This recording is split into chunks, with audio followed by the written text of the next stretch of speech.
ভগবানকে কথা দিয়ে এসেছি, হে প্রভু,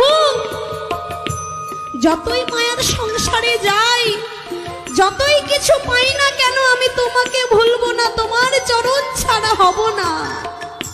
ভগবানকে কথা দিয়ে এসেছি, হে প্রভু,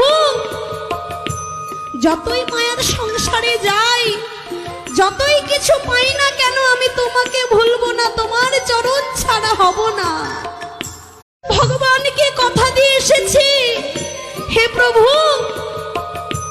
যতই মায়ার সংসারে যাই, যতই কিছু পাই না কেন, আমি তোমাকে ভুলবো না, তোমার চরণ ছাড়া হব না। ভগবানকে কথা দিয়ে এসেছি, হে প্রভু, যতই মায়ার সংসারে যাই, যতই কিছু পাই না কেন, আমি তোমাকে ভুলবো না, তোমার চরণ ছাড়া হব না।